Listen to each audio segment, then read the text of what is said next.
विशाल और मैं आपका स्वागत करता हूं विशाल कोचिंग क्लास में। हम लोग पढ़ रहे हैं कक्षा 10 की भौतिक विज्ञान और उसमें हम लोगों ने 3 लेक्चर पढ़ रखे हैं। ये हमारा चौथा लेक्चर है।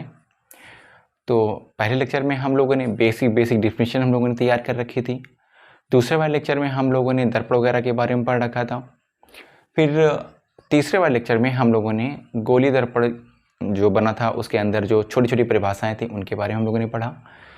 हमने आपको पिछले लेक्चर में भी बोला था कि हम लोग को डिफरेंशिएशन याद नहीं करनी है, डिफरेंशिएशन बना लेनी है।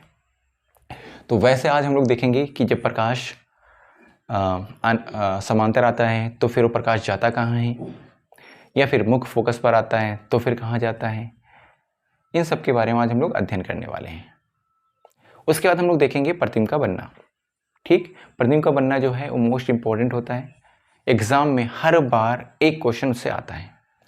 2 नंबर का, 2.5 नंबर का, 3 नंबर का कोई भी क्वेश्चन पूछा जा सकता है उससे। आएगा 101% श्योर हो जाइए आप। तो आज हम लोग पहला टॉपिक पढ़ने वाले हैं, जब प्रकाश दर्पण के समांतर आता है। कौन से दर्पण के समांतर? दर्पण तो हम लोगों ने पढ़ा था 2, एक था उत्तल दर्पण, दूसरा क्या था? अवतल दर्पण। तो आइए दोनों बना के देखते हैं हम लोग कि कहाँ पर बनने वाला है। ठीक, तो हम लोग पहला बनाने जा रहे हैं यहाँ पे अवतल दर्पण। यहाँ पे हम लोगों ने अवतल दर्पण का निर्माण करना स्टार्ट कर दिया है। ये देखिए अवतल दर्पण बन के तैयार हो गया। ठीक, ये हमारा क्या है बेटा? मुख्य अक्ष है। आपको पता ही होगा ये हमारा क्या है? मुख्य अक्ष है, प्रिंसिपल एक्सिस है। ठीक है ना। तो पहली कंडीशन क्या है? जब प्रकाश दर्पण के समांतर आता है। तो जब प्रकाश दर्पण के एकदम समांतर आएगा, चाहे ऊपर से भेजो प्रकाश चाहे नीचे से, ठीक, तो परावर्तन के पश्चात वो मुख्य अक्ष से होकर के जाएगा। कहाँ से बेटा? मुख्य अक्ष से होकर के जाएगा। और मुख्य अक्ष कहाँ पर प्रेजेंट होता है?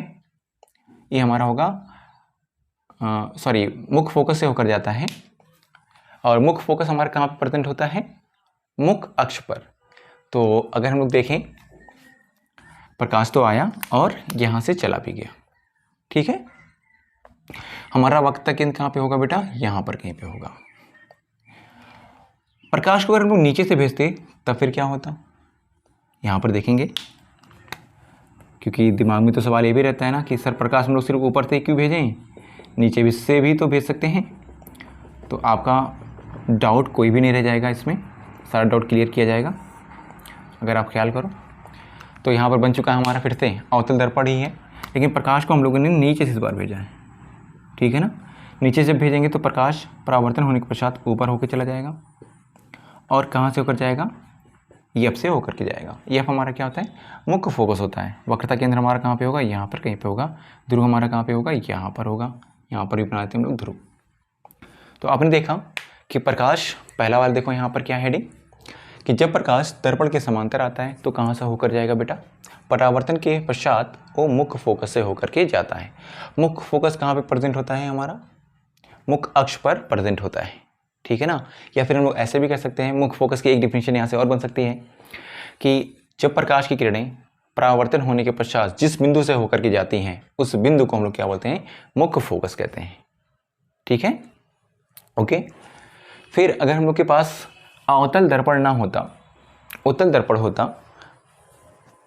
तो फिर हम लोग इस फिगर को कैसे बनाते? क्या हम लोगों ने जो अभी बोला है वो सत्य है? अगर सच है तो यहाँ पर भी सेम फिगर बनना चाहिए। तो हम लोगों ने काम किया, इस बार बना लिया है अवतल दर्पण। ये बन चुका है हमारा अवतल दर्पण। तो अवतल दर्पण बनाया हम लोगों ने, सेम चीज़ बना लेते हैं। यहाँ पर हमारा क्या होगा? पोल। यहाँ पर हमारा क्या होगा बेटा? मुख्य फोकस। और यहाँ पर हमारे पास होगा क्या? केंद्र। तो अब की बार क्या करेंगे? फिर से प्रकाश डालेंगे। समांतर प्रकाश आया, ठीक, टकराने के पश्चात कहाँ चला जाएगा? ये ऊपर की ओर जाएगा। और इसको अगर हम पीछे डॉटेड लाइन से मिलाएं तो आपको दिख रहा होगा प्रकाश कहाँ से आता हुआ प्रतीत हो रहा है? मुख्य फोकस से आता हुआ प्रतीत हो रहा है। तो अब दोनों को अगर हम लोग मर्ज कर दें तो डिफिनेशन क्या बनने वाली है? देखिएगा कि जब प्रकाश दर्पण के समांतर आता है तो उसका प्रतिबिंब या ओ परावर्तन के पश्चात मुख्य फोकस से होकर जाता है, या फिर मुख फोकस से होता हुआ जाता हुआ प्रतीत होता है। तो देखो यहाँ पे क्या जा रहा है, लेकिन यहाँ पर क्या है, जाता हुआ प्रतीत हो रहा है। तो दोनों डिफिनेशन बन सकती थी। तो पहला पॉइंट क्लियर हो गया होगा। जब प्रकाश की किरणें या प्रकाश दर्पण पे क्या होता है, समांतर आता है, तो परावर्तन के पश्चात वो मुख फोकस से जाता है या फिर जाता हुआ प्रतीत होता है। फिर इसके बाद दूसरा क्या है, देखिए यहाँ पर जब प्रकाश मुख फोकस पर आता है, यानी कि इस बार को हम लोग को प्रकाश क्या डाल देना है, मुख फोकस पे डाल देना है। तो यहाँ पर समांतर आया था, मुख फोकस से गया था। अगर उल्टा कर दें, मुख फोकस से डाल दें, तो कहाँ चला जाएगा, समांतर चला जाएगा, बस खत्म, है कि नहीं। तो अगला बनाएंगे हम लोग। अगला क्या है कि जब प्रकाश कहाँ से आता है बेटा, मुख फोकस पर आता है। तो बनाते हैं, दोनों फिगर एक साथ बना लेंगे इस बार हम लोग, ताकि हम लोग का टाइम बच जाए। आप लोग गोला प्रकार का चादे का प्रयोग कर सकते हैं। अगर हम लोग वाइट बोर्ड पे गोला प्रकार चादे का प्रयोग करेंगे तो हर तरफ होल ही होल दिखेगा। तो आप ये मत कहिएगा सर आपकी जो है चादे से या गोला प्रकार से नहीं बनाते। तो बन गया यहाँ पर हमारे पास, ये क्या है बेटा, अवतल दर्पण है, ये हमारा क्या है, उत्तल दर्पण है। दोनों का हम लोग बना रहे हैं, मुख फोकस, मुख अक्ष और पोल वगैरह सब कुछ बना दे रहे हैं। पी है यहाँ पर है यफ, और यहाँ पर हमारा है, सॉरी यहाँ पर हमारा क्या है यफ, और यहाँ पर हमारा क्या होगा, सी होगा। ठीक, यहाँ पर हमारा है यफ और यहाँ पर हमारा क्या होगा, सी होगा। यहाँ पर हमारा क्या होगा, पी होगा। ठीक, प्रकाश को कहाँ से डालना है इस बार बेटा, जब प्रकाश मुख फोकस पर आता है। तो आइए डाल देते हैं हम लोग, नीचे से डालें कि ऊपर से, जहाँ से आप कहिए। अगर हम लोगों ने नीचे से प्रकाश डाल दिया यहाँ से, मान लीजिए, तो परावर्तन होने के पश्चात कहाँ चला जाएगा, वो समांतर ऐसे निकल जाएगा। ठीक है ना। अगर कोई कह रहा कि नहीं मुझे ऐसे नहीं बनाना है, मैं ऊपर से प्रकाश डालूंगा, ठीक है ना, तो आप बिल्कुल डाल सकते हैं ऊपर से प्रकाश। तो ऊपर से प्रकाश डालेंगे, देखिए क्या बनेगा,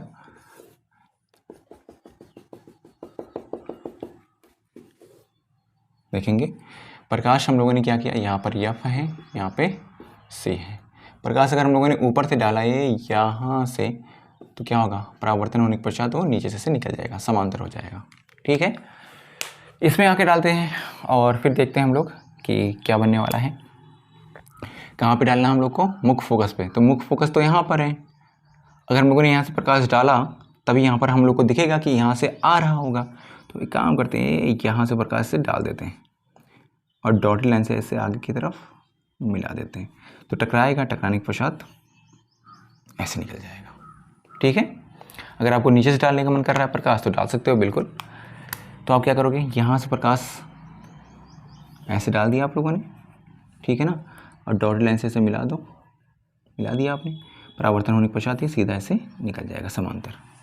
ठीक है, तो देखिए दोनों को हम लोग डिफाइन करते हैं एक साथ। जब प्रकाश मुख फोकस पर आता है, देखिए मुख फोकस पर तो आ रहा था, यहाँ पर भी आ रहा है और यहाँ पर भी आ रहा है, यहाँ पर भी आ रहा है। आने के बाद वो कहाँ जा रहा है, जो हमारा मुख अक्ष है उसी के समांतर निकल जा रहा है।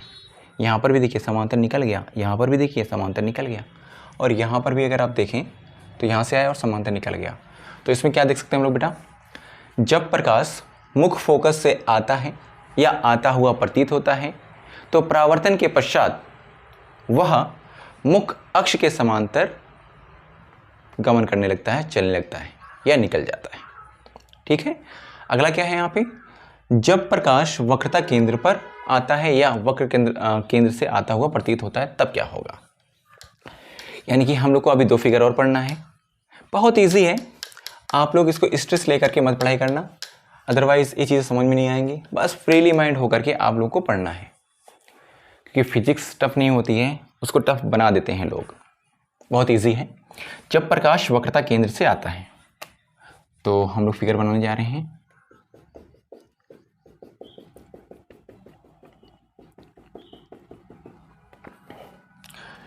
यहाँ पर हमारा हो गया फोकस, यहाँ पर हमारा हो गया वक्रता केंद्र। ठीक है, प्रकाश को डालने वाले हम लोग कहाँ से, वक्रता केंद्र से। ये यहाँ से डालेंगे, ऐसे जाएगा, टकराने के पश्चात वापस लौट जाएगा। ठीक, तो क्या दिखा हम लोग को कि जब प्रकाश की किरणें वक्रता केंद्र से होती हुई आती हैं तो परावर्तन के पश्चात उसी दिशा में वापस लौट जाती हैं। अगर हमारे पास दूसरा वाला दर्पण होता, सपोज कर लो ये वाला दर्पण उत्तल वाला, तो फिर हम लोग क्या करते हैं, यहाँ पर देखिए इस बार एफ हमारा कहाँ पे होगा बेटा, यहाँ पे, और सी हमारा कहीं पे यहाँ पे होगा। ठीक, तो अब डायरेक्ट तो भेज नहीं सकते हम लोग, तो एक काम करना पड़ेगा, प्रकाश को यहाँ से ऐसे डालना पड़ेगा, उसके बाद डॉटेड लाइंस को इससे मिलाना पड़ेगा। मिला दिया, परावर्तन होने के पश्चात ये भी वापस निकल गया। तो दोनों से रिजल्ट क्या निकल के आया, समझ में आया होगा आपको कि जब प्रकाश वक्रता केंद्र से आता है या आता हुआ प्रतीत होता है तो परावर्तन होने के पश्चात वह पुनः उसी मार्ग में वापस लौट जाता है। ठीक है, इसमें लास्ट वाला क्या है, जब प्रकाश ध्रुव पर तिर्यक आता है। देखिए इसको भी देख लेते हैं हम लोग, उसके बाद ये चारों टॉपिक आपका खत्म हो जाएगा, फिर हम लोग चलेंगे प्रतिबिंब के बनना की तरफ। ठीक है, तो इसका देखिए लास्ट वाला क्या है, जब प्रकाश ध्रुव पर तिर्यक आता है। तो देखेंगे दोनों फिगर को एक साथ ड्रॉ कर लेंगे ताकि हम लोग को टाइम कम लगे। और आपको लग रहा होगा इतना ढेर सारा फिगर है कैसे याद करें, तो याद मत कीजिए ना, बस आप समझिए कि चीज़ों को कैसे अब्जॉर्व किया जा रहा है, पढ़ाया कैसे जा रहा है। ठीक है बेटा, दूसरा वाला क्या है, यहाँ पे ये वाला उत्तल वाला दर्पण हम लोगों ने बना लिया, बन गया। ठीक, अब इसमें भी हम लोगों ने मुख अक्ष बना लिया, इसमें भी हम लोगों ने मुख अक्ष बना लिया। हमारा क्या है, मुख अक्ष, ये भी हमारा क्या है, मुख अक्ष। ठीक, ये हमारा क्या है बेटा, पोल, ये भी हमारा क्या है, पोल। अब प्रकाश की किरणों को आप ऊपर से भेजो चाहे नीचे से भेजो, ये यहाँ से आएंगी और यहाँ पर निकल जाएंगी। ठीक, निकल गई। यहाँ से प्रकाश क्या करते हैं हम लोग, ऊपर से भेजेंगे ऐसे और परावर्तन के पश्चात नीचे निकल जाएंगे। देख लो, अब इसमें लिख के आ सकते हैं हम लोग कि जब प्रकाश की किरण तिर्यक, तिर्यक देखो तिर्यक है ना, सीधी तो नहीं आ रही है ऐसे, तो कहाँ से आ रही है, इन दोनों के बीच से कहीं से आ रही है, तो तिर्यक किस पर आती है, पोल पर, ध्रुव पर आती है, तो परावर्तन होने के पश्चात जितनी कोण से आ रही है उतनी कोण से तिर्यक वापस निकल जाती है। यहाँ पर आपतन कोण और परावर्तन कोण का मान क्या आपस में देखिए बराबर दिख रहा होगा। एक्चुअली होता तो सब में बराबर ही है, लेकिन बाकी सब में हम लोगों ने नहीं देखा, तो इसमें देख लेते हैं हम लोग कि आपतन कोण का मान परावर्तन कोण के मान के बराबर होगा। यानी कह सकते हैं हम लोग यहाँ पर ये जो कोण I बन रहा होगा और यहाँ पे जो कोण R बन रहा होगा, तो कोण I इज इक्वल टू क्या होगा, कोण R होगा। यहाँ पर भी बना के दिखा सकते हैं हम लोग, ये कोण I होगा और ये वाला कोण हमारा क्या होगा, R होगा। ठीक है, तो आज के लेक्चर में हम लोग इतना ही रहने देते हैं, वीडियो नहीं तो लंबी खिंच जाएगी। ठीक, तो आप लोगों ने ये सारी चीज़ें देखी, समझी, और अब हम लोग मिलेंगे नेक्स्ट वीडियो में। तब तक कि आप हमारे साथ बने रहिए। अगर आपको हमारी वीडियो अच्छी लग रही हैं तो आप हमारे चैनल को सब्सक्राइब कीजिए, लाइक कीजिए और शेयर करना ना भूलिए। मिलते हैं नेक्स्ट वीडियो में।